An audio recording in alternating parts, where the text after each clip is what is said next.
Whoa, whoa, whoa, whoa. Whoa, whoa, whoa, whoa. Whoa, whoa, whoa, whoa. Whoa, whoa, whoa, whoa. What's up, everybody? What's crack-a-lackin'? I'm chilling. It's a beautiful stream. It's a beautiful day. And yes, I've let you guys down with the Christmas decorations. I told you I would do it this coming week. I said I'm doing it next week. Did I not say that the other day? I said it 2 days ago. I said Monday. I said next week, bro. Listen, it is what it is, bro. Father Christmas is not within me, bro. I'm the Grinch on Christmas, dog. That's why I'm wearing green. I'm the fucking Grinch. I think I just threw up a little bit. How you guys doing? What's up, everyone? Good to see my people tuning in to the late night show, Friday Night Savagery. Friday night absolute savagery. Friday night experts.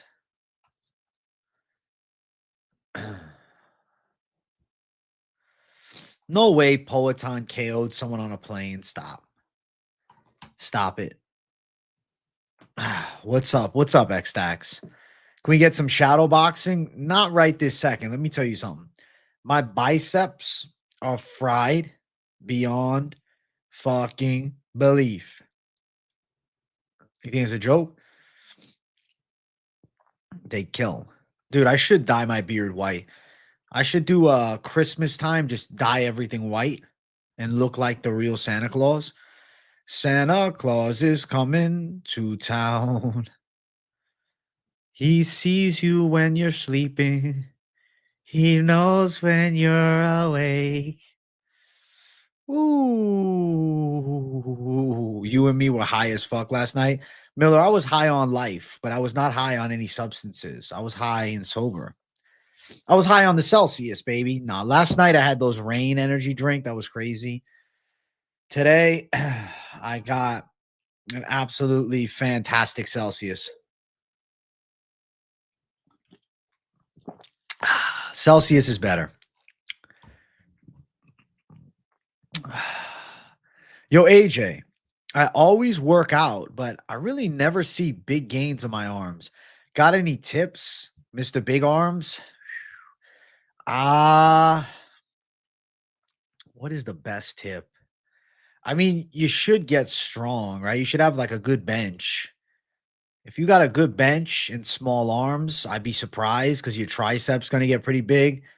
And then obviously do different tricep exercises. Some of my personal favorites. We got the behind the head dumbbell tricep extension, okay, with the dumbbell, 1 or 2 arm.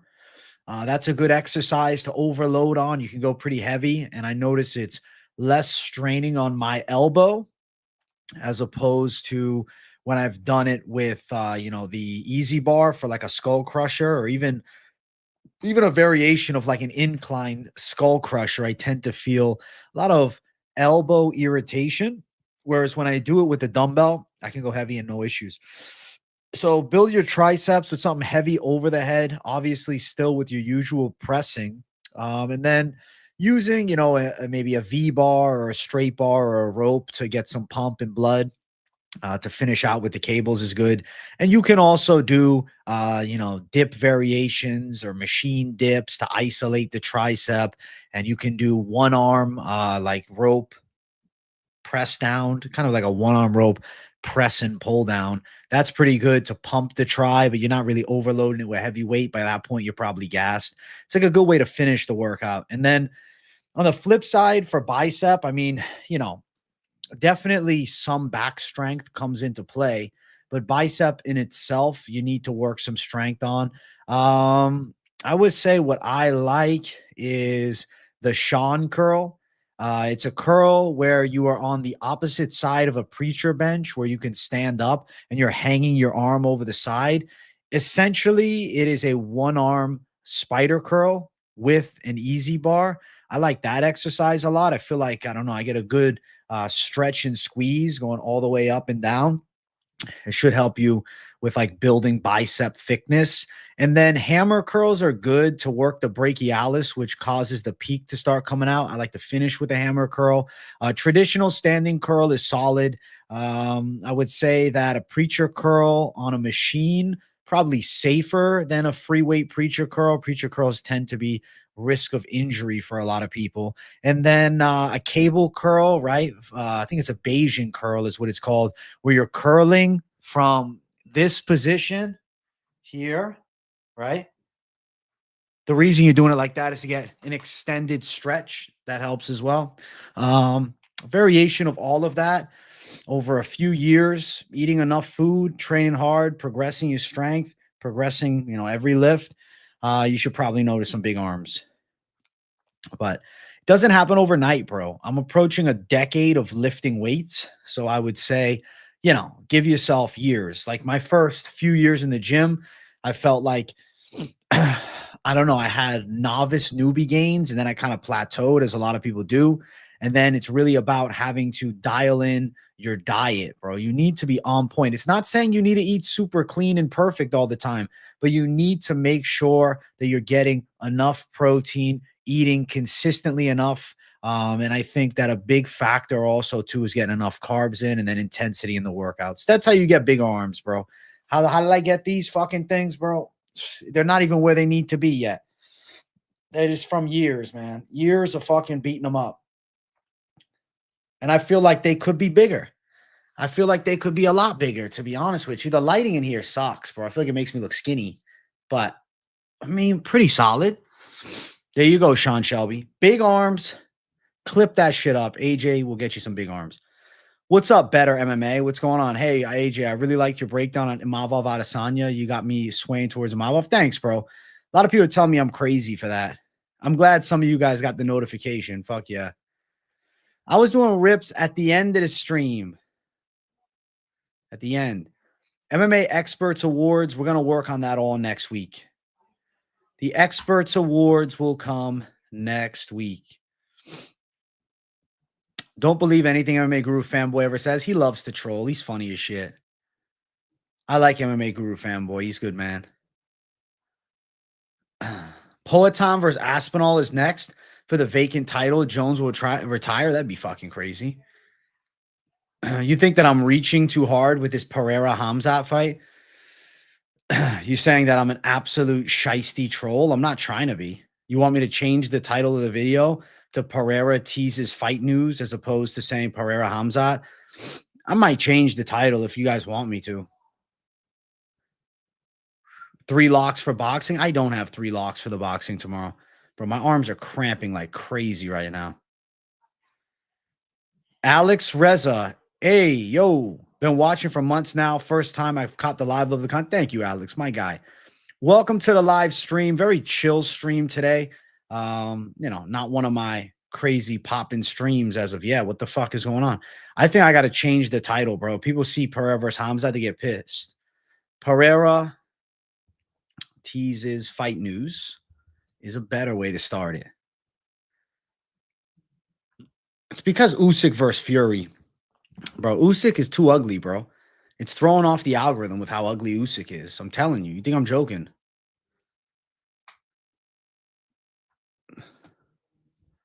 Pereira teases next fight. UFC 311. Usyk versus Fury 2 prediction. UFC news. Livestream Q&A. That's a way better title, bro. That's a way better title. You know when you see a title sometimes and you're like, oh, it's all good. Nah. That title sucked, bro.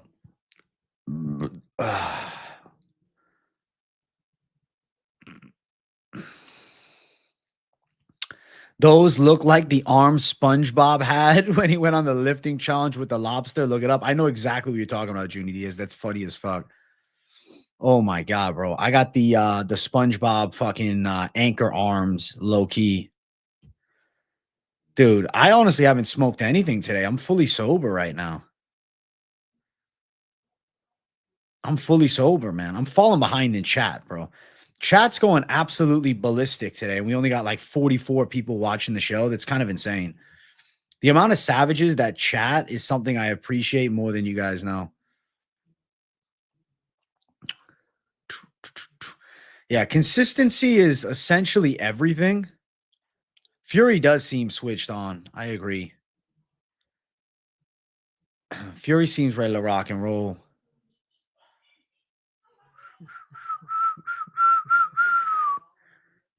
Who wins at light heavyweight? Hamzat or Prime DC? Prime DC, I think, is too big for him. You guys want a career recap of Paul Felder? I'll do a career recap in a couple minutes. I got you. And I'll remember, I'll start it off with you. Hey, Jet Weapon, thank you for the love, bro. I appreciate it, man. Make sure you guys run the likes up, bro. The algorithm was frustrated with me. That's why we didn't pop off, because I guess I put boxing in the mix and they told me to go fuck myself. Maybe it's an ugly thumbnail. I don't know. My day's been really good, Doug Funny. How's your day been? What up, Moicano Militia? What's crack-a-lacking, bro? Yeah, Karate Combat was fucking crazy last night. I watched the highlights. Yo, what's up, Useless? What's going on? Shout out, bro. The hair is getting long. You should straighten it, bro. It's so long. Like, if my hair was straight, holy shit, bro. Look. When I come out of the shower, my hair looks crazy. I love it. I love my long hair. I love it. You think Usyk by decision is a lock? Okay. I'm picking Fury, bro. Fury came in pretty heavy, man. Quiet, bro. It's the pre-Christmas vibe. Yeah, it's a chill pre-Christmas vibe. I'm Fabio Maxing low-key, yeah. I definitely feel like I'm way better looking with my long hair. No, I'm not getting a haircut.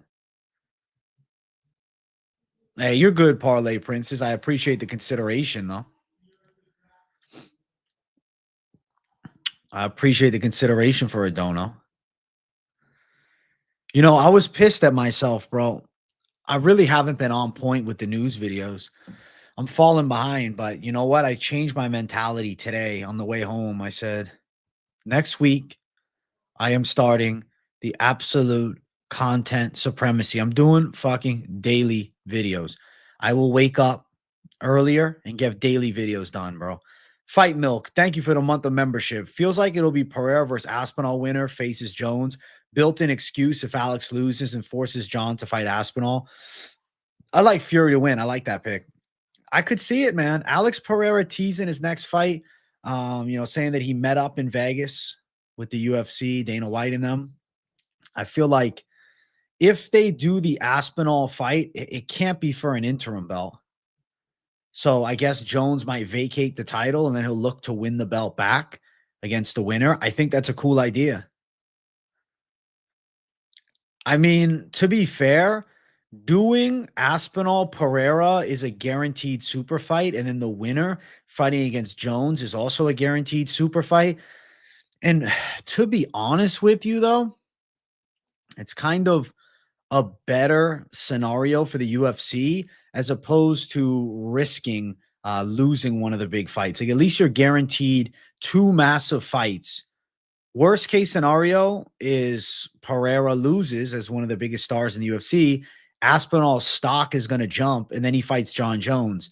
Or Pereira chins Aspinall, and then Pereira fights against John Jones in a massive fight. Like, either way, the John Jones versus Alex Pereira, Tom Aspinall winner fight is a dream matchup. Dude, they might be doing Alex Pereira. He said it's not Ankalaev. I don't think the UFC's in the Ankalaev business, man. I feel like we might be looking at a March date for a Pereira return to fight against Tom Aspinall, and assuming the winner of that fight comes out without like substantial injuries, I think there is a real possibility that we then get the summertime fight between John Jones and the winner. Or maybe we're waiting until next year in New York and Jones fights in New York once again and he fights the winner of those two. It's not a bad idea. Dana saying no to the Alex thing. Bro, Dana said no to women fighting in the UFC, okay? Dana White is a man about the money, bro. And when he sees the potential for views and buys, there's some big fights. My day's going good, David Jarrett. How you doing, brother? I agree, bro. Alex Pereira needs to fight often. And I think if you risk Alex Pereira versus Ankalaev, now as a purist, obviously I want to see him defend the belt. But if you risk Alex Pereira against Ankalaev and he was to lose, I think the UFC will kick themselves. So maybe that's why they're like, let's do Pereira Aspinall. Winner fights John Jones. I don't think that's a horrible thing because the winner of that fight is now earning the biggest fight in UFC history, I feel. It's like it goes that type of fight goes beyond titles. That type of fight goes beyond resumes, you know? I'm gonna do an Usyk versus Fury prediction in a second, bro. But I'm just letting some people join the stream. I'm letting the likes run up. I'm gonna probably hit a Ripski in a couple minutes, and I'll do an in-depth breakdown of the fight. I have some thoughts about the matchup. I think that Fury coming in heavy and in shape is going to be a substantial factor. I think his intention is to try and use his physicality for sure. You just pick up some dabs and got lit. Hey, let's go, man. You got the Xmas shopping with the OG and the headphones. Let's go, David Drought. You're a gangster, bro. You're a certified gangster. Let's fucking go. If you were Jeremy Stevens and McGregor said, who the fuck is that guy? What would you have said? I would say, shit, fight me and find out. Fight me and find out, motherfucker. McGregor Habib is a goated fight, yeah. It should be Aspinall in all honesty. There shouldn't really be any other conversation, in my opinion, but each to their own, I guess. I don't hate the idea of Alex Pereira and Tom Aspinall fighting to earn the John Jones legacy fight. Like, I get it, John Jones, the heavyweight champ, and I get it, Aspinall's the number one contender for sure. But the winner of Pereira Aspinall has so much power. Oh my gosh. They could do that for like a BMF title. Or Jones could say, hey, I'm going to vacate the belt and I'll just fight the winner. People forget about Fury's good moments because he got wobbled by Usyk.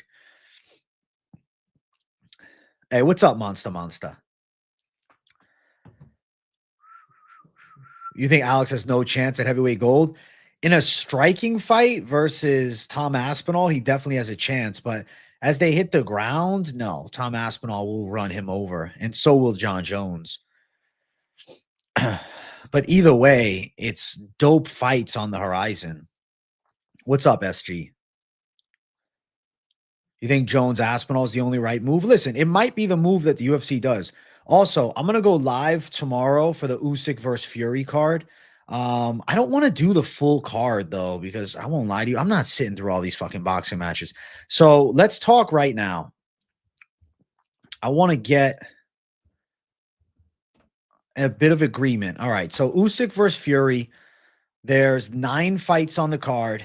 There is a pretty good fight as the featured bout. Co-main event, an undefeated, or no, actually no undefeated fighters. It's middleweight bout. A lot of guys I don't know on this card. I won't lie to you.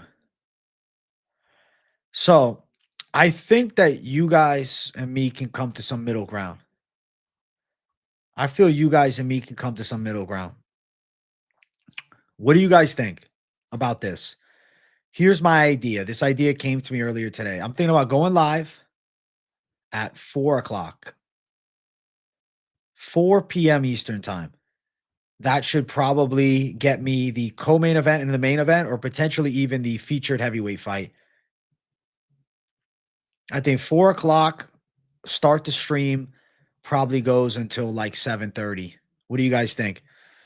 So for the big 3 fights on the card, I'll go live. What do you guys think? Let me know in chat.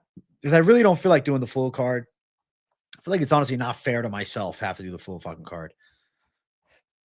Like, I gotta, dude, I'm not even gonna be that excited for the fucking main event if I'm irritated sitting through some boring boxing matches. I'm not saying they're definitely gonna be boring, but boxing has, you know, more of a probability of having shitty fights than MMA.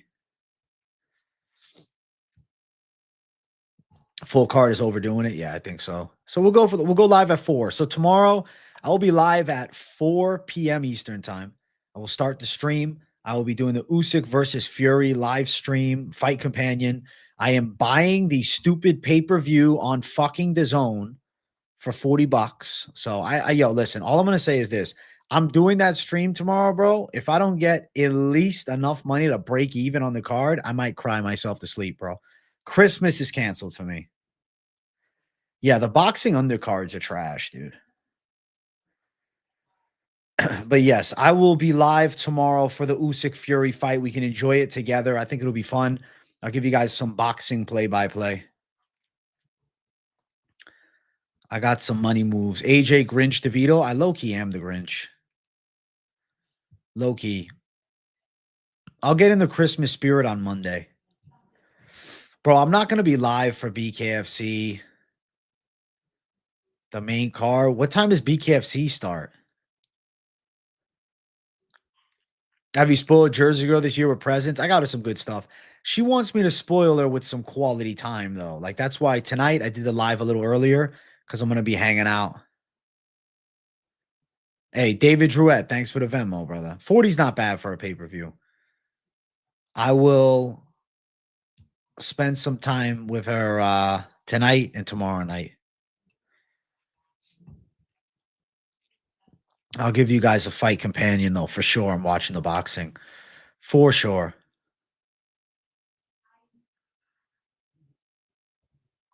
I'll be live for the big fight. Mainly, I want to be live for Usyk Fury, but I'll join the show a little earlier.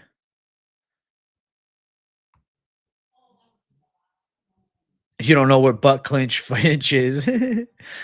Butt Clinch Finch, he's going to Chicago this week. I'm down with Hamzat Alex with the weight difference. The grappling advantage could make a good fight. It definitely could.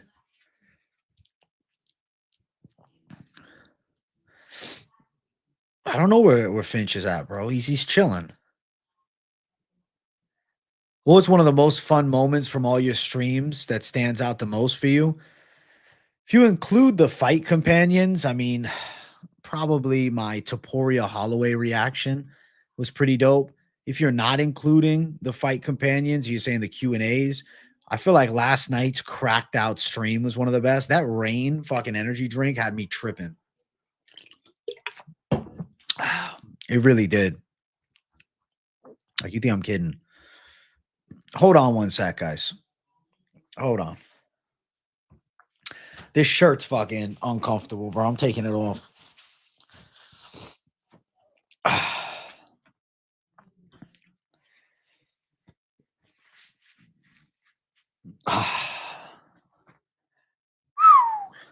Boom. I'm more comfortable in the tank, bro. I won't lie. Dude, when I had the beard shaved, honestly, that's one of the best moments from the fight companions. Dude, Celsius Cola hits, bro. You looking forward to the collab with Guru? Fuck yeah, bro. It'll happen before we know it. Cue the striptease music. Ooh, ooh, ooh. MMA Joey was so funny yesterday. Yeah, bro. I like joking around with MMA Joey, man. I tune into his fucking stream. He's cool, bro. He was telling me I got to do more of the news vids. I'm like, I'm doing it. I'm fucking making it happen. He said I'm not based enough, bro. I said, all right. You're not one for the butt naked breakdowns. That's funny. Holy shit. Yeah, I had to bring the sensor up, bro. I didn't want you guys to see my hair. That's the main reason. You think, sometimes I think about taking the hat off early and saying, fuck it. I don't care. Sometimes I wish I was streaming without the hat, bro. This hat sometimes gets uncomfortable as fuck. Sometimes I'm like, damn, it'd be really nice to just brush my hair and do a stream.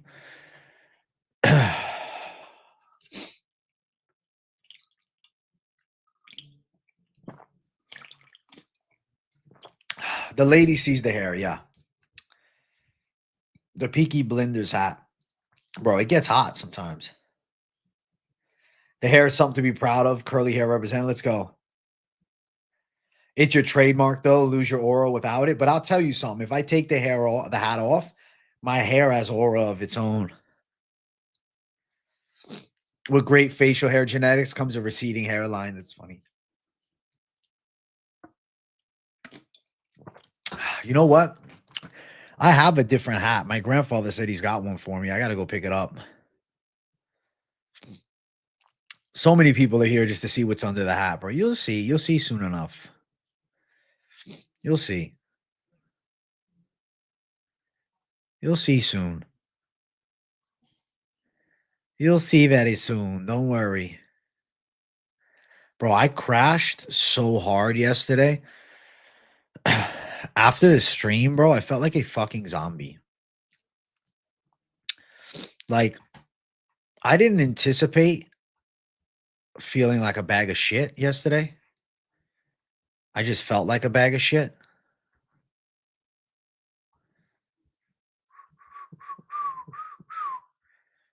Because, dude, those fucking rain energy drinks, ugh, too much, bro. Too much, Hernanov. Yeah, you told me.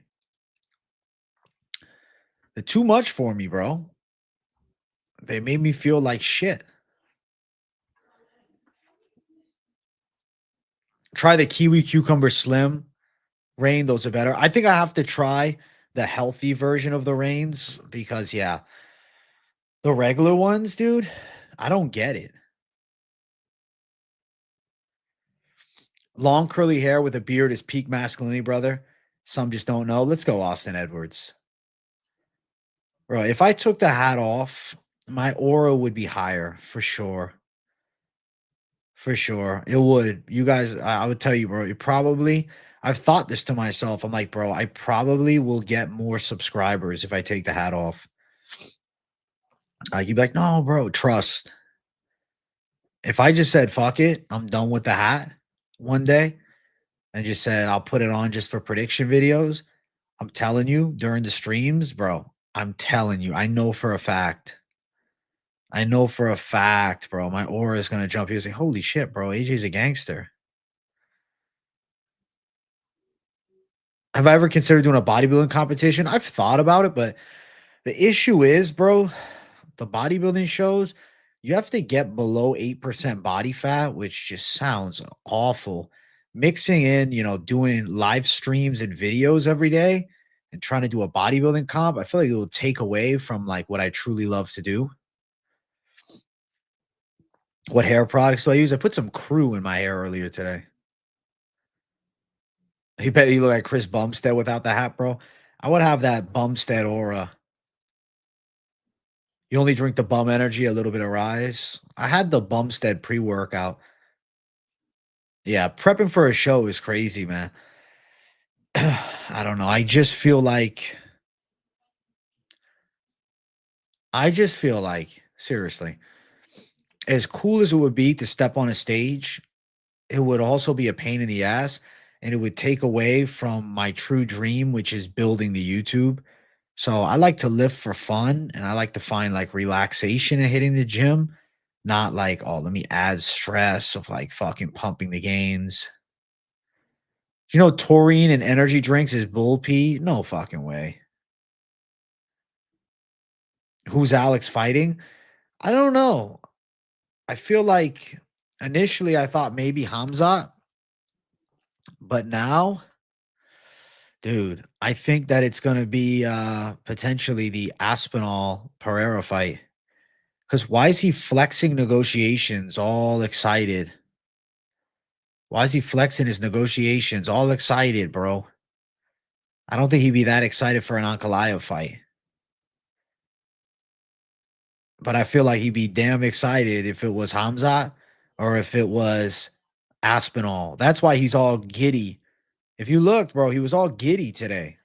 So I'm leaning towards believing that it's a super fight next as opposed to just like a regular fight for Alex Pereira.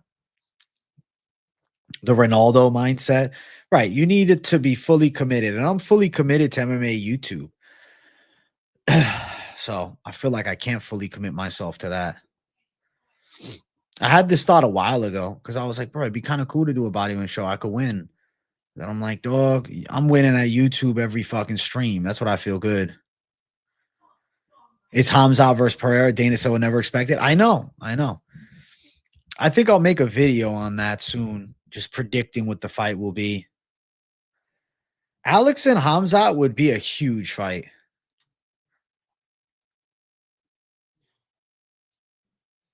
I fuck with that age. You live for you too. I do, bro. I think I need to do more. I really don't feel like I do enough. Like today, I was mad at myself. I had to go Christmas shopping, bro. I'm fucking human, right? But I was mad. I said, fuck, I didn't post a video. And I'm like, it is what it is. I'm human. Next week, bro, I'm fucking dialing into the videos more.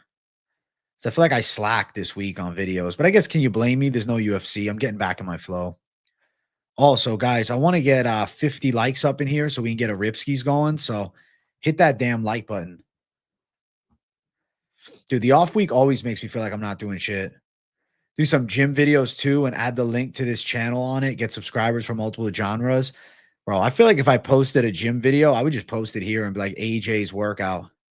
For everybody wondering, this is what I do when I fucking push the weight. I also need a break and not burn out. I know, but I have anxiety, bro. I have anxiety about not doing enough. I literally drive myself insane.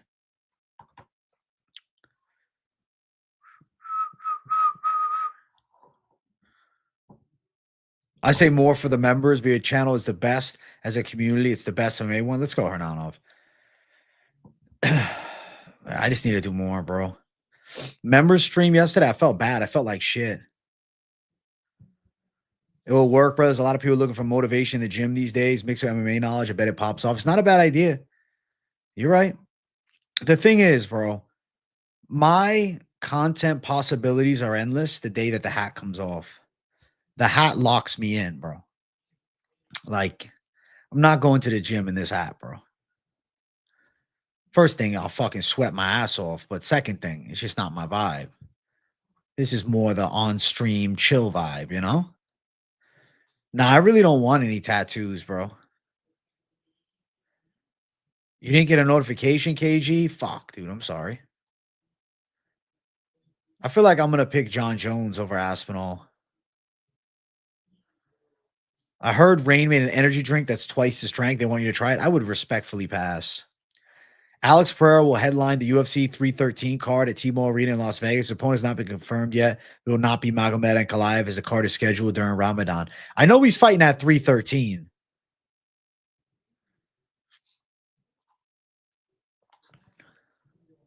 Crazy you feel like that. You're the most active MMA channel, most committed MMA content creator I follow. Thanks, Chiwe.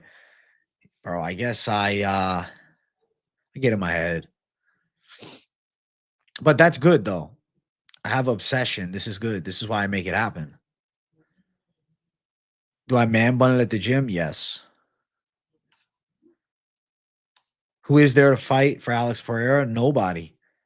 So it could be a Hamzat fight, but is Hamzat not going to be doing Ramadan as well? It's kind of a fuck situation. So then is it Aspinall and then the winner fights John Jones? Is Hamzat willing to fight during Ramadan? Have we seen it before? That's it, bro. Hard work, time, dedicated, and a lot of hours brings results. I completely agree, Doug Funny. No, the Hamzat fight, it's not that it makes sense, but availability reasons. I mean, what's it going to be, a Roundtree rematch? No. I do think 2025 will be better than 2024. And as far as most memorable KO, there was a handful of them. I feel like Vinicius Salvador's KO of Sopa was pretty sick. Hamzat's religiously not dedicated like that, I don't think. Okay. I don't know. I feel like he celebrates Ramadan, though. I feel like he still is.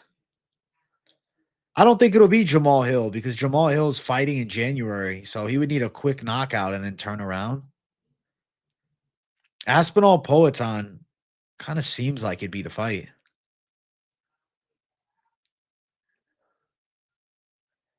Salty man Hill. Listen, if Hill fucks Yuri Prohashka up as salty as he can be, he's back in the mix for sure.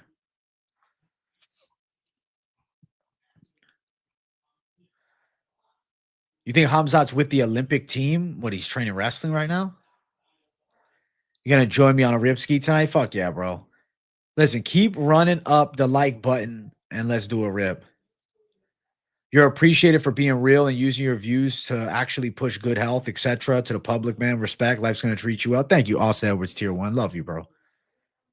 Listen, it's about putting out the good energy, man. I try my best. I try to keep it real. But I'm a man just like all of you, bro. I make mistakes too. I'm human. Pereira versus Petrino for the laugh. Fuck it. Alex Pereira versus Dom Reyes. Fuck it. Oh, Ming Shi versus Shao Kahn Fang. That was a sick KO. That's one of the KOs of the year for sure.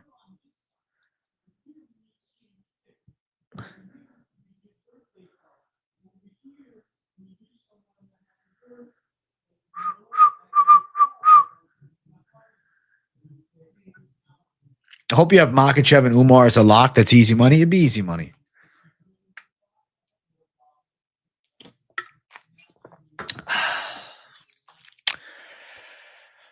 Do you hear the judge dispute between Fury and Usyk? Fury's team wanted an English judge, and there's not going to be. Yo, look at this savage dropping a dono in chat. Look at this animal. Jam Sanchez. W. Listen, hit the fucking W mode for our boy Jam Sanchez. Funding the off weeks. Funding the stream. Making sure that I eat by getting the dono train running. What a fucking gangster. It's an early but Merry Christmas, AJ. Never too early for the dono train and a rip. Jesus is goated. Amen. Praise Jesus. Love you, bro. I appreciate the hell out of you, dono. You're a good man. And I'm going to do a Ripskis just for you. Ripskis for the boy. Shout out Jam Sanchez. Let's do it.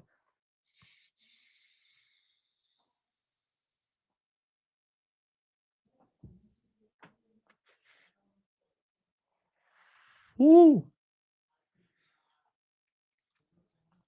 Woo. Frozen like Elsa with a dono as well. $4.99. If we get a certified hood classic with Alex versus Tom or Alex versus Hamza, that'll be a much harder challenge than Big Ant. Would love to see it though. The Big Ankh fight, right? Ankalaev would be the true purest pick for the fight to make. But in reality, sometimes it doesn't go to the purest pick. It's not the purest. It's the one that moves the needle most. And I feel like that's either Tom or Hamza. And I think that's the direction they're kind of going on.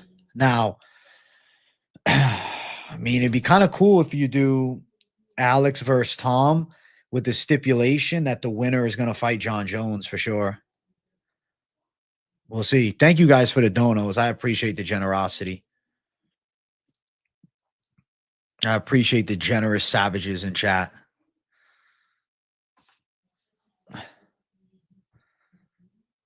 I remember when Johnny Walker was in the conversation to fight Shama. Crazy how far he's fallen. To be fair, Johnny Walker, he got exposed, though, by Corey Anderson a long time ago. He never had the chin. He never had the slickness. He's, a fun brawler. That's really what he is. He's a fun brawler, dude. AJ, do you agree winning streaks like Evloev, i.e. never for a finish, should be harder to get a title shot for someone that at least tries for a finish? I mean, I do think that it impacts the big fights to make. Like if you're Evloev and you knock out Aljo, I'm sure he's getting a big fight and maybe he's in the title picture or maybe they're pushing a Diego Lopez rematch. But the fact that he ends up winning, competitive decision, I think holds back the true, fan anticipation. Alex versus Tom for International Fight Week. I feel like it would be before then. I think it's going to be March. Joey and AJ collab incoming. Yeah, I'll do a collab with MMA Joey. He wanted me to send him a video of my setup, bro, and I haven't yet, but I'll probably do it tomorrow. So, yo, let's go. MMA Joey, MMA Experts collab. But the thing is, he's only willing to come on my channel. He didn't give me the invite to his, bro. I was like, damn, bro. And not that I mind. I mean, I had him on the channel a while back. But I said, damn, bro. Doesn't want to have the boy on? No interview with experts? No love for the homie? No love for the fucking freak physique? The physique of the week?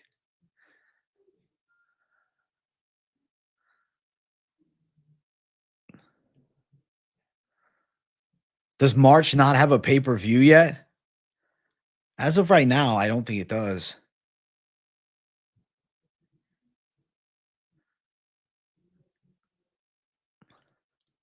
No, March, I don't think is Miami. It's 3/13 in Vegas. Yeah, I think Miami's April.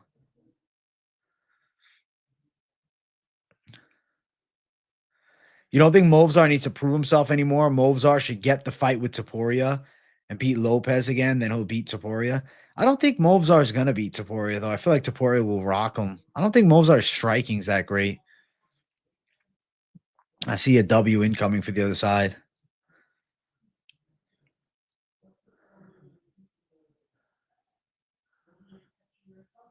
Sean Brady said the April card's in Miami. Yeah, I assume that the April card is Miami, but I know it's not the March card. If you're talking about 3/13, I think it's 3/14 in Miami.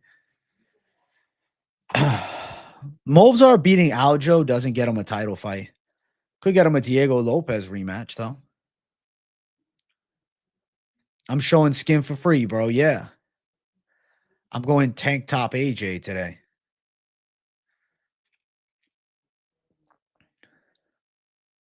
After the Aljo fight, I don't think Movzar stands a chance. Ilya mogs him for sure. Yeah, I feel like Ilya's grappling defense is there, and then his power is such a factor. You think Movzar's top three? Yeah, I'd say I agree. I think that the guys that will give him trouble would be Volk, Diego Lopez, who already did, Holloway, and obviously the champ Taporia. But I think Movzar beats like a Brian Ortega or even, Yair, guys like that. What's up, J29? I'm chilling, man. It's a beautiful stream, man. Make sure you run the likes up. We're casually hanging out with everybody.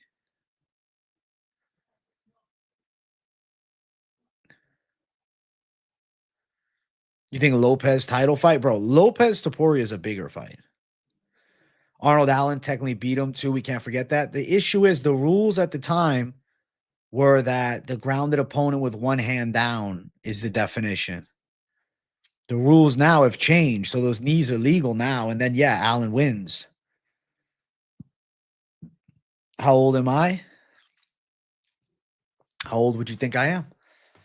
Take a guess. How old am I? What would you guess?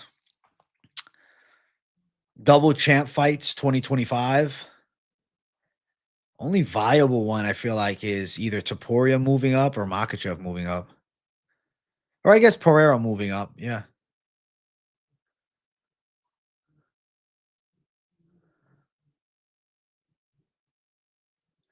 Just like took a rip. Now currently thinking about Mackenzie Dern. That's funny as fuck. Late 20s a good guess, bro. 26. 26-year-old Savage.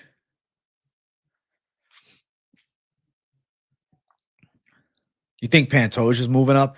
As good as he is, I don't think he has the ability to move the needle enough. Do you think he moves the needle enough to move up in weight and fight for title? He's gonna fight Marab. He's gonna fight Umar. I think if he beats Davis and Figueiredo with Figgy moving down, then yeah. Bro, when I shave, I look like I'm 20 years old again for sure. Talia Santos, I don't think so, no. TJ Dillashaw moves the needle. That he does, bro. You think Pantoja beats Umar? I can't see that. I feel like Umar would fight the takedowns off, pick him up, pick him apart. This could be the year where a lot of fighters retire. Izzy, Volk, Kamaru, Pereira. Pereira's not retiring this year. Paul Felder, career breakdown. Doug Funny's a gangster. He asked for this earlier in the stream. I told him I'd do it later in the stream. Well, it's time for me to do a Paul Felder career recap. If you guys been tuning in to the UFC Drought live streams, I've been asked to do several career recaps, and it's becoming a bit of a cult piece of the live stream Q&As. Now, Paul the Irish Dragon Felder. He made his UFC debut back in 2014. Now he won his debut against Jason Sago, who's relative unknown, but at the time was 10-1. With Paul Felder being 8-0, he ended up winning that fight by split decision. Then he took on Danny Castillo, and Castillo, team alpha male coach at this point, and at that time was pretty well respected in 2015. I mean, if you remember Danny Castillo back then, right? He gave Tony Ferguson all he could handle. The fight before, I thought Danny Castillo could have got the decision nod over Tony Ferguson. And then his next fight, he loses to an up-and-coming Paul Felder, who's 10-0 or 9-0 at the time, becomes 10-0 with the spinning back fist KO, knockout of the night. Paul Felder's stock was through the freaking roof at that point. He then took on Edson Barboza in a fight that was a big step up in competition. Barboza at the time was 15-3. He had recently lost to Michael Johnson, but that was like a really good Michael Johnson, not an aging and past his prime Michael Johnson. Edson ends up beating Paul Felder in a relatively competitive kickboxing match, winning it by unanimous decision.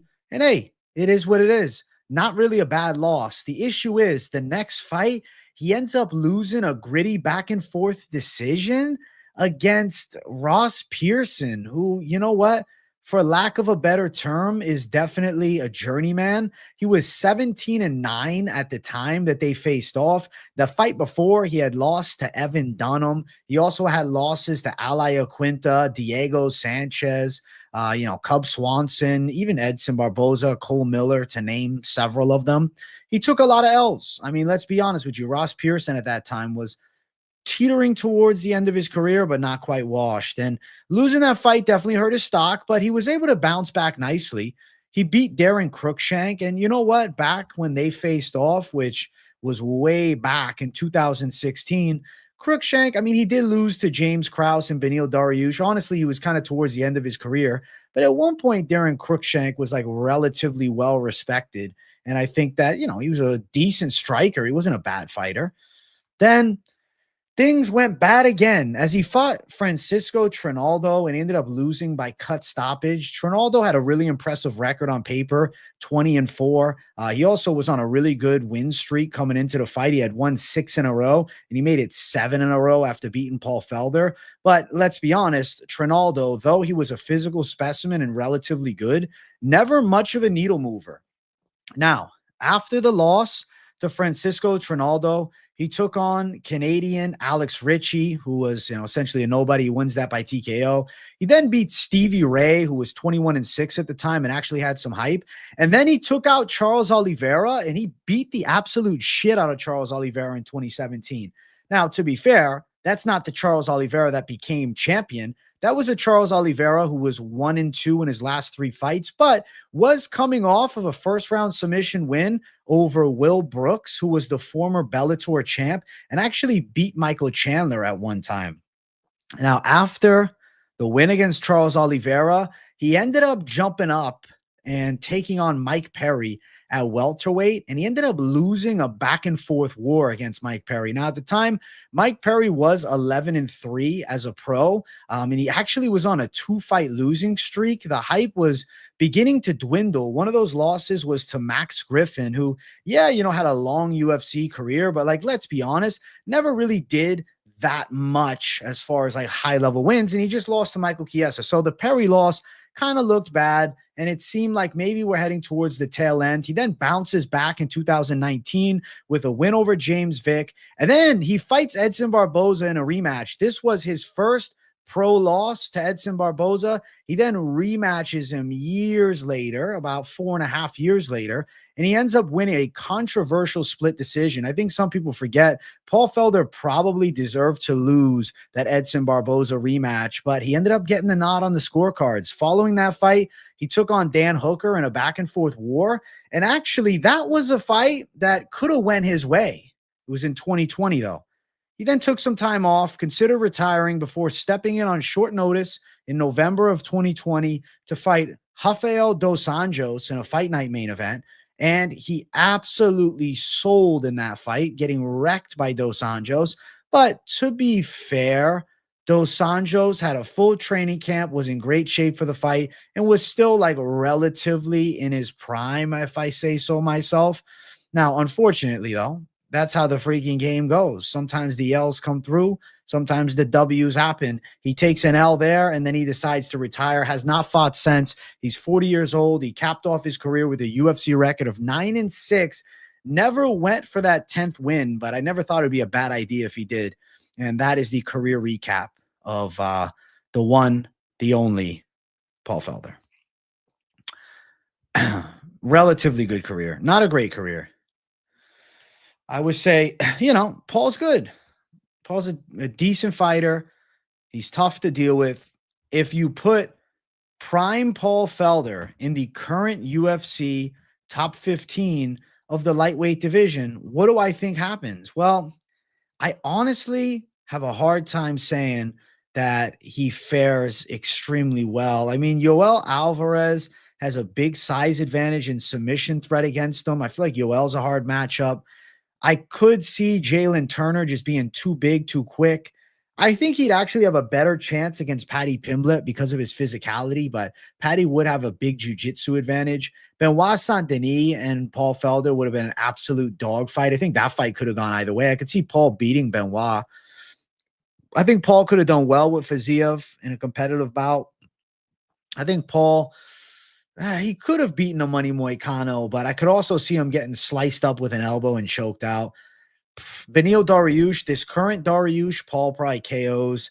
With Gamrot, I think Paul wins a split decision. With Michael Chandler, I think it goes either way. I lean Chandler. Dan Hooker, we already saw the fight. It was mad close. With Max Holloway, I think Max is too quick.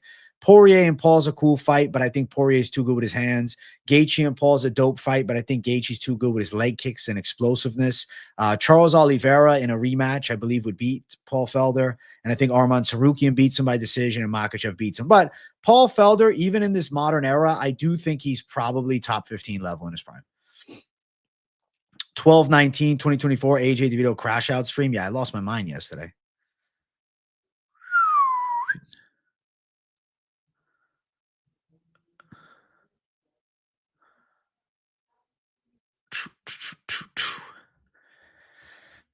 Chat, W in chat if you want a Tony Ferguson career recap. Does Figgy beat Pantoja? No. Pantoja will beat Figgy in a rematch.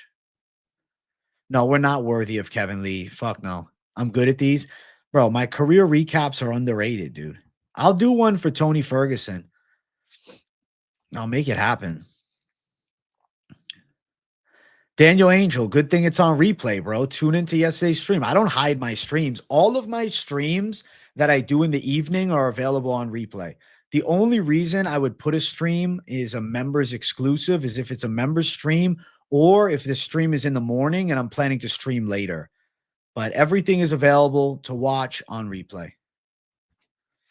Every single thing.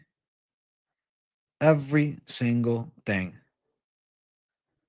Every single one.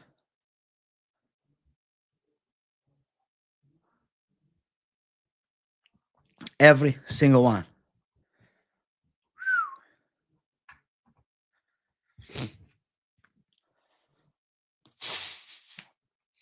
They're asking for the Tony Ferguson career recap. We're going to do it. Somebody in chat put Tony Ferguson for a career. Actually, no. Who asked for it? Where is it? I think Doug did. All right. Doug Funny asked for it. We're going to keep the career recaps going tonight. Let's get to none other than T-Ferg, Tony Ferguson, many people's favorite fighter. At one point, the man himself, the boogeyman of the UFC lightweight division, now 40 years old. And you see a failing career with 8 straight losses and a pretty tragic downfall for Tony Ferguson. But there was a time of happiness and success with T-Ferg. And we're going to reminisce on those times. Now, Tony Ferguson fought on The Ultimate Fighter. He won the show back when the show was savage. He had 3 fights in the house, All 3 fights, he finished by knockout. He beat Justin Edwards with an upkick, who went on to have some UFC fights. Ryan McGillivray by punches in 44 seconds. That was quick. And Chuck O'Neal, the most white name ever, he beat him by third round TKO. Now, he fought in the finale against Ramsey Najem. Najem had some UFC fights, and Najem actually appeared on that comeback season of The Ultimate Fighter looking for a second go. He beat Ramsey. He finished him in the first round, easy KO, and right away the hype starts building. Then he beats Aaron Riley, stops him with a jaw injury between rounds. T. Ferg is starting to find his flow. Then he beats longtime UFC veteran Yves Edwards by a unanimous decision. At the time, Yves Edwards was 41 and 17, but he did have a win against Rafaelo Oliveira in the fight before. Now, granted, fight before that, he lost to Sam Stout. But to be fair, over his past, 5 fights, he was 4 wins and 1 loss, and he even beat Luis Palomino, who later became a champion in the bare knuckle fighting championship. So he fought against an Yves Edwards who still had some dog in him. Now, fight after that, he lost to the worst fighter of all time, Michael Johnson, by unanimous decision. He then went on to beat Mike Rio by quick submission, Katsuroni Kukuno by a violent knockout. He starched him. You've seen the highlight of it. He won a controversial split decision against Danny Castillo, but that was quickly forgotten as he beat Abel Trujillo by submission. Trujillo never had a great career in MMA, but he does, he does get remembered because he's the guy Khabib took to the distance and took him down like 20 times. Hey, Khabib didn't finish him, but T-Ferg did. Then Tony Ferguson beat Josh Thompson. And at this point, 2015, Tony Ferguson is the motherfucking man. This Tony Ferguson looks championship level and could have definitely fought for the belt. Then he beats Edson Barboza with a violent finish, Darce choke. He takes on Lando Venata, who came in on short notice. And Venata had a good early moment, but T-Ferg won by Darce choke. So he had back-to-back Darce chokes, and he was literally the boogeyman. Then he takes on Rafael dos Anjos, who honestly at that time I felt like was still good. He was 25-8 in 2016. And the fight before the T-Ferg fight, he got caught by Eddie Alvarez and knocked out in the first round, but he still was 5-1 over his last 6 fights. And he won that fight by a dominant 5-round decision. He cleaned up shop against Dos Anjos. After that, he got his interim title fight, and he ended up beating Kevin Lee and, struggled a little bit early in the fight, but then locked up the triangle in round 3. I'll never forget that fight. I was very new to smoking reefer in 2017, and I had one of those dry herb vape pens, and I had smoked some of this dry herb vape pen in my room, and I was zooted beyond belief, 10 out of 10 stone. And after Tony Ferguson won the fight, when he was like, McNuggets, I want you, I broke down laughing my ass off. And I thought it was one of the funniest post-fight interviews of all time. And I think Tony Ferguson's aura at that point was unmatched. Now, following that, he beat Anthony Pettis, had to overcome some early, difficulty with Pettis. But listen, even a 21-7 Showtime Pettis, who, wasn't doing as well, right? Had taken some losses, did have a W against Chiesa in the fight prior. I thought it was still a pretty solid win. And then after that, he fought Cowboy Cerrone and he busted his eye open and stopped him. And it's like, how is Tony Ferguson not fighting for the belt? Let me tell you how. Because in the midst of all of this, fights with Khabib simply just would not happen. He had a canceled fight against Khabib prior to the Kevin Lee fight. He had a canceled fight against Khabib after the Kevin Lee fight. He had a canceled fight against Khabib after the Cowboy fight. Unfortunately, coronavirus came in and threw everything off.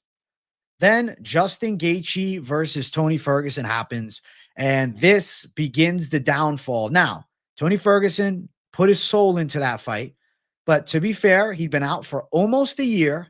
His prime was probably 2017, 2018. It was now 2020, halfway through the year, and he lost in a violent fight against Justin Gaethje, and he took a lot of damage, right? This was the downfall of T-Ferg. After that, got absolutely rickrolled by Charles Oliveira and nearly had his arm snapped. Then he got absolutely grapple fucked by Beneil Dariush. Then he got violently front kicked by Michael Chandler, but hey, at least he dropped him in the first round. And then in one of the slowest and sloppiest fights ever, he loses to Nate Diaz by submission.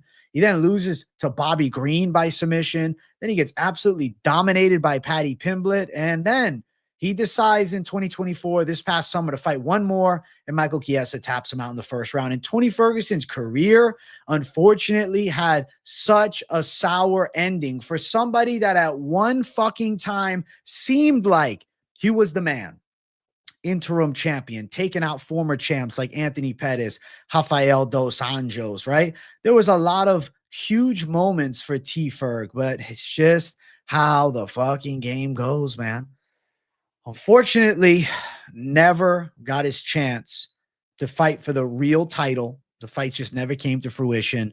And after that, he fell off. I mean, Tony Ferguson was the best guy to never fight for a real championship in the UFC. I get it. He fought for the interim belt, but an interim belt to me doesn't mean much, right? It means you're the number one contender with a belt on the fucking waist. That's it.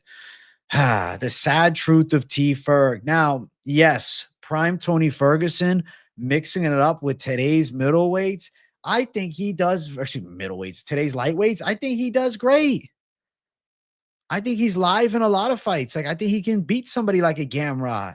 I think he beats a Benil Dariush. I think he beats a Money Moicano. I think he beats a Dan Hooker. I think he could even outdog a Max Holloway. I think him and Dustin Poirier is a crazy fight. I think a Gaethje fight when he was in his prime goes a lot better for him.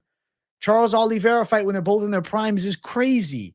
I think Arman Sarukian and him's a wild fight. Sarukian could potentially get locked in a Doris.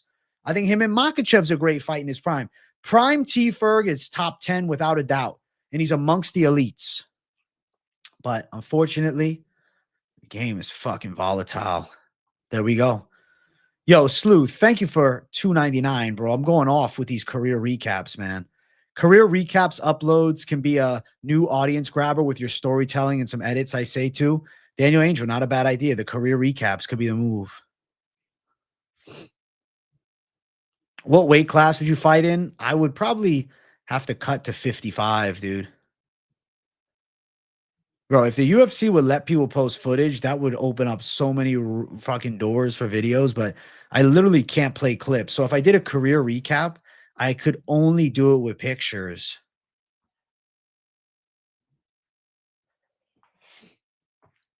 Tony had that personal life crash out in 2019 too. Yeah, outside of the octagon issues, I think he lost his mind. He lost his mind. The Cub Swanson one you did was brilliant. Thanks, Doug Funny. Thank you, bro.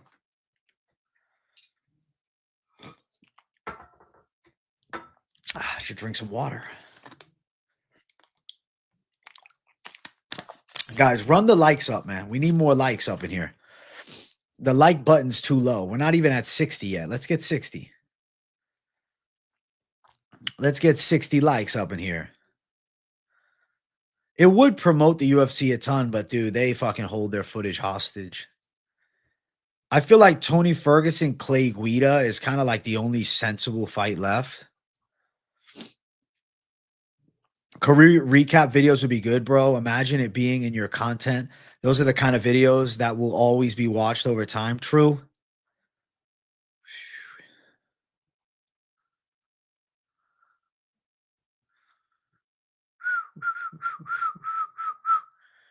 The first UFC fight that got me hooked like crack was Anderson Silva, Forrest Griffin. Thank you guys for the love on content. You need a recap from Michael Johnson? I'll do a recap from Michael Johnson in a minute. Bro, if you had a playlist of career recaps on a lot of fighters, people would search them for research. True. True. It's not a bad idea.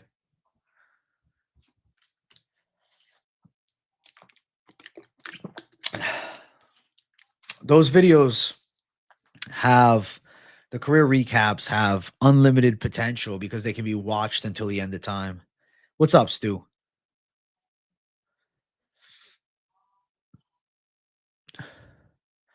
Instead of doing a knockout of the year, I might just do my favorite knockout of the year. My favorite fight of the year.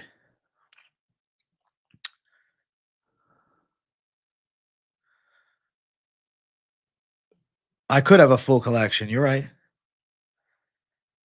You getting some lottery tickets? Any advice which gas station I should go to? I don't know. 7-Eleven's usually pretty good.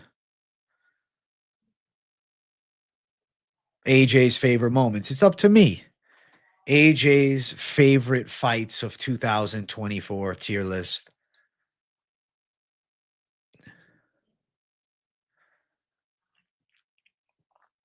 I could have a full collection if I did that. You're right. Let's get my man always Jack some likes. Best play-by-play guy in the business. Thank you, Rory Simmons. I appreciate you, bro. Play-by-play on display tomorrow. I'm looking forward to doing some play-by-play. Feels like it's been too fucking long.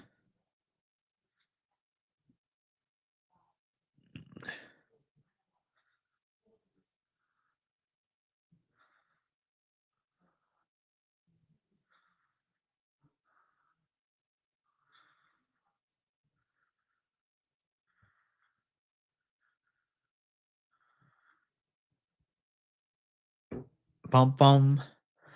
Overeem recap, not a bad idea. There is endless list of career recaps. You're right. You got to get a rip ski, bro. We got to get more like skis up in here, man. I would not shave my beard and head for 50K subs. No, I love my hair, bro. I'm not shaving anything. Oh.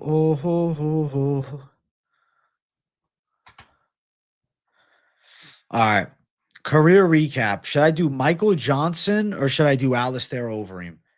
Chat, let me know. Pick between the two. Type Overeem or type Johnson in chat. And whatever's more, I'll do.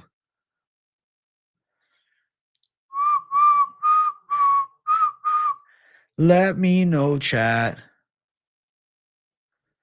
Let me know, chat. It's a good idea, Doug Funny. The career recap series is a good idea.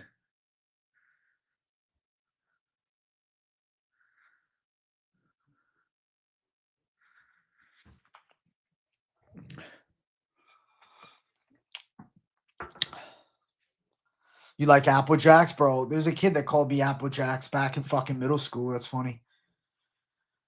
All right. Looks like Overeem's winning due to the people's picks. I think we're going to do an Overeem career recap, dude. All right. Overeem, Ubereem, Alistair. Alistair Overeem was one of my favorite fighters in his prime, and I would get legit upset if he lost the fight. Now, today, 44 years of age, and he's been retired from MMA since 2021. But many years ago, he was the fucking man. Now, Alistair Overeem is most remembered for his championship run in Dream or his championship run in Strikeforce, right? But what's forgotten is that he was actually a fighter in the Pride FC. Yes, he ran it in the old era, man. The OG era. Check this out, okay?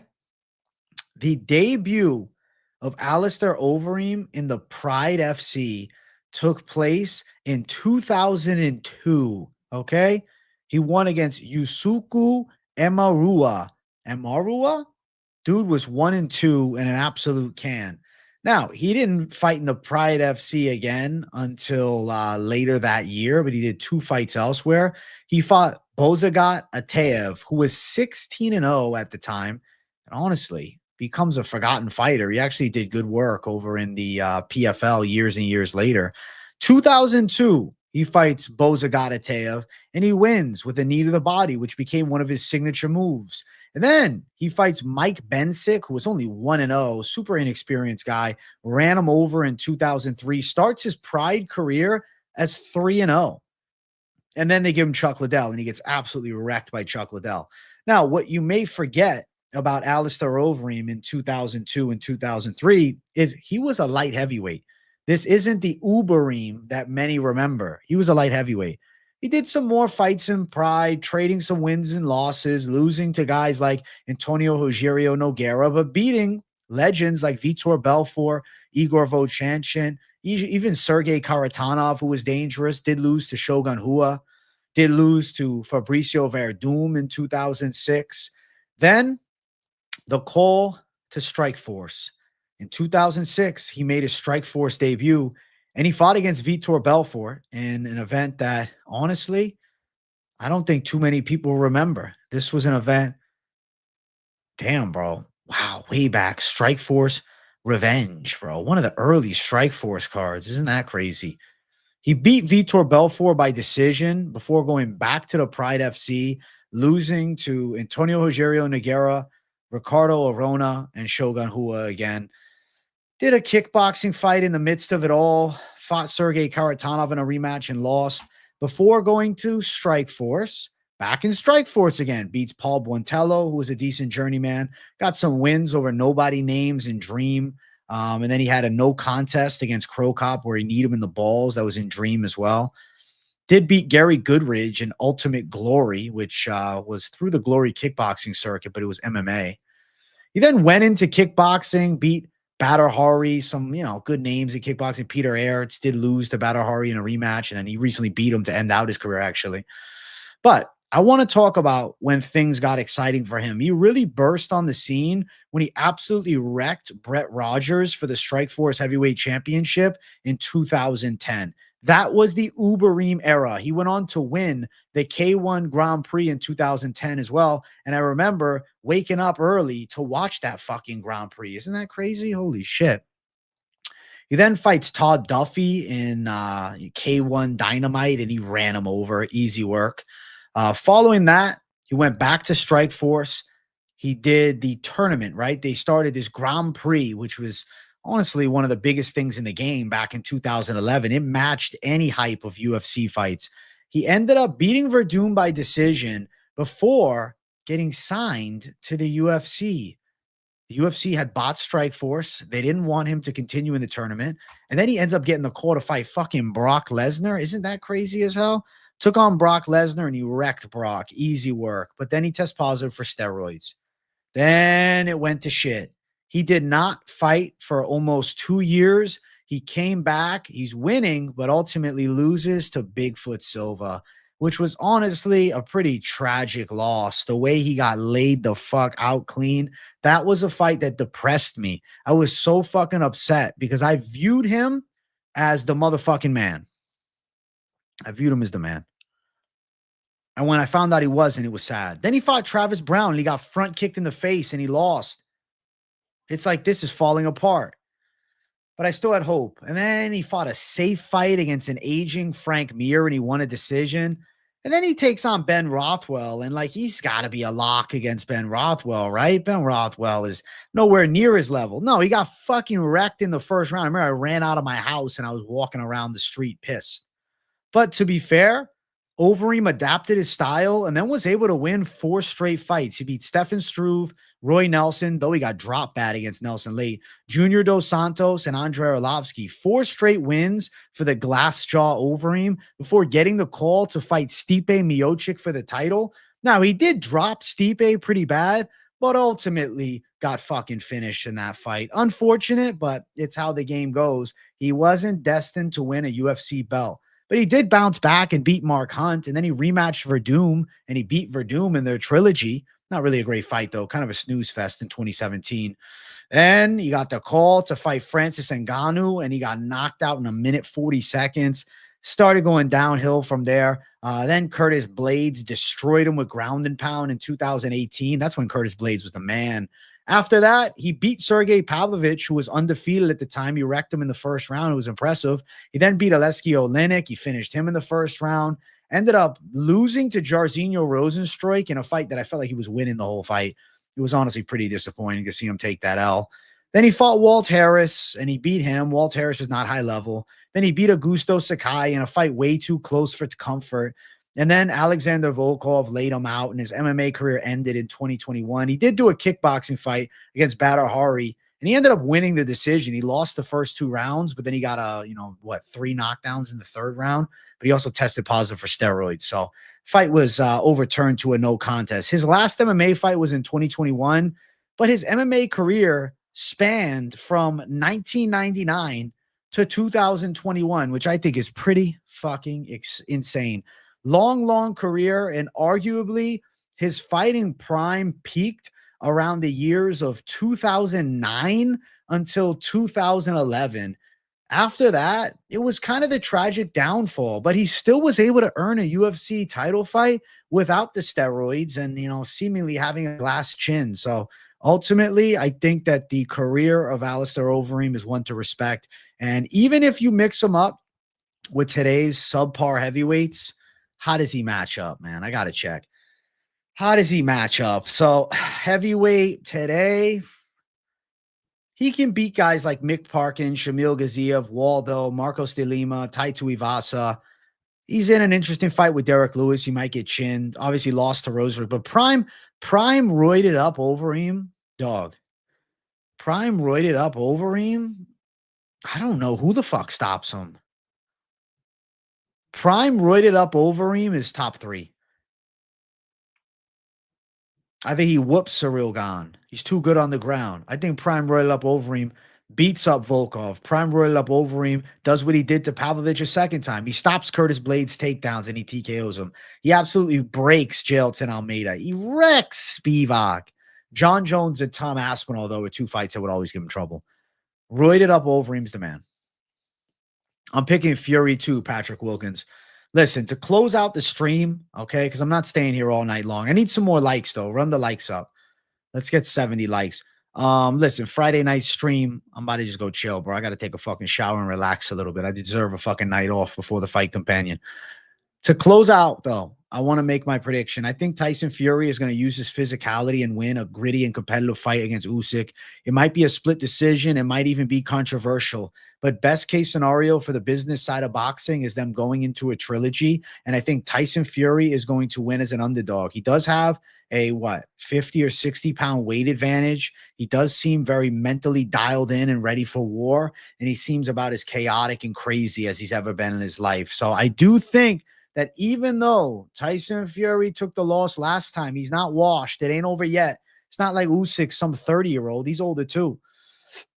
And I think that Tyson Fury forces the trilogy and beats Usyk in the rematch. So I'm picking Tyson Fury for the W. Listen, guys, I am going to get ready to sign off, bro. Not a super long stream tonight, but I will be doing a fight companion tomorrow. I'll be live for the card.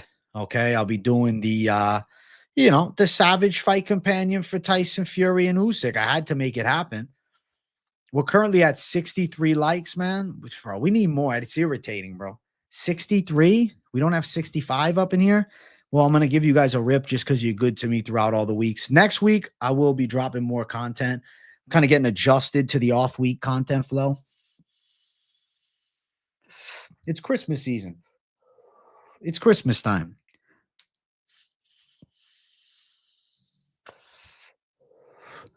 It's beginning to feel a lot like Christmas. I want to thank you guys for tuning in, man. What I think of the Nick Diaz thing? Fuck, let me see. Yo, we definitely missed a lot of big Nick Diaz moments because he was suspended for so many years. Unfortunately, the corrupt Nevada State Athletic Commission robbed Nick Diaz of several $1 million, and they robbed us fans of some badass prime Nick Diaz fights, which we'll just never get to see. Unfortunate, man. Patrick Wilkins, thank you for $4.99. Happy holidays, AJ. Thank you for a great year of MMA experts. Happy holidays, AJ. Thank you for a great year of MMA experts. My guy, so fucking right. He's got to say it twice. Shout out Patrick Wilkins. Thank you for the $4.99. I appreciate the dono love in chat, man. You guys are tremendous. I love you guys. I will be back tomorrow with the fight companion for Fury and Usyk for the big fights. I'm going to go chill, take a shower, enjoy my Friday night. And I promise you guys next week, the content, videos, live streams, and more is going to be better than ever before. All right? Savage mode. Savage mode. Thank you guys for watching. Thank you guys for tuning in. Thank you guys for always supporting. I love you all, and I'm excited to hang out with you guys tomorrow for the Fight Companion. So tune in 4 p.m. Eastern time. I will start the live stream for the Usyk versus Fury card. Tell your friends, tell your grandmothers, because we need some grandmas in chat. We need a nice variety of everything, bro. We need them all. Thanks for watching, guys. I'm signing off. Peace out. See you tomorrow. Bye.